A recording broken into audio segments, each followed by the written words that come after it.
O yun na mga Madiwala Padi, for today's video nga mga Madiwala Padi, meron tayo ditong inihaw na bangus. Yes, mga Madiwala Padi.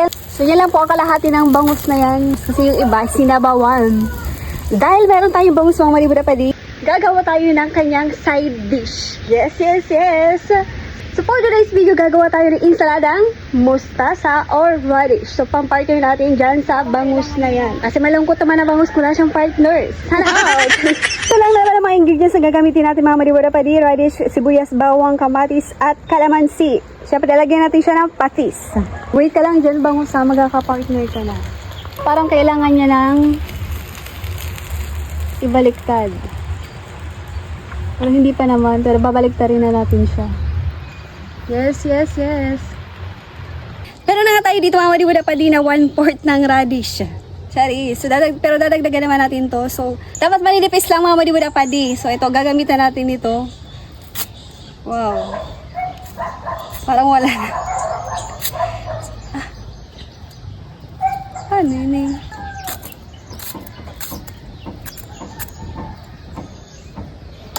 Dahil dyan gagamitan na natin siya ng kutsilyo, so hindi ginaya ng ating powers. Ano ba yan?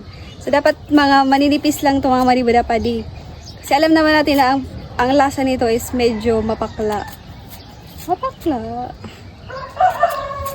Sige, so hugasan natin muna siya mga Madiwala Padi sa asin para mawala yung konti niyang pait-pait. At kukumustahin natin yung ating inihaw na bangus. Kumusta ka, aking bangus? So, dawal ka rin natin siya mga Madiwala Padi.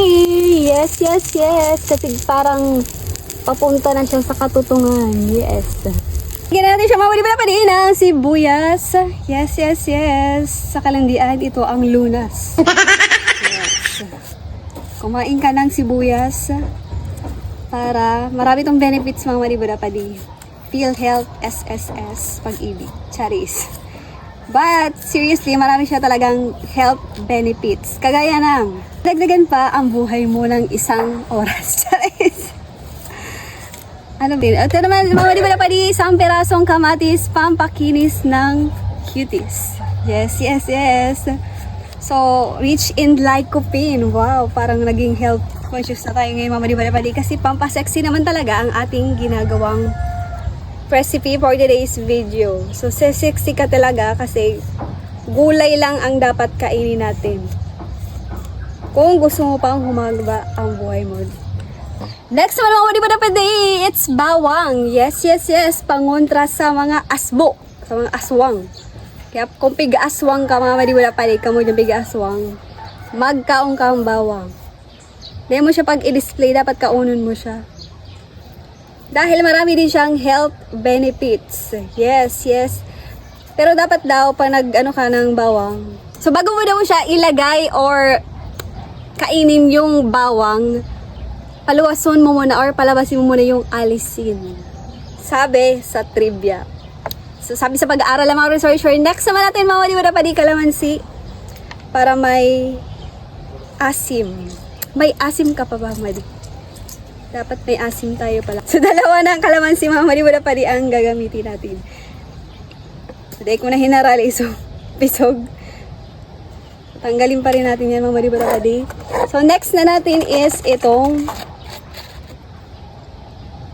pampalasa natin. So, ito na magsisilbing kanyang asin, ang patis. So, wala tayong kutsara. So, kakamihin ko lang to kasi ako lang naman ang kakain nito. So, kakamayin na natin siya mga Madiwala Padi. Ako lang naman kasi ang kakain ito. Wala namang iba. Wala nga tang roon taka pa man.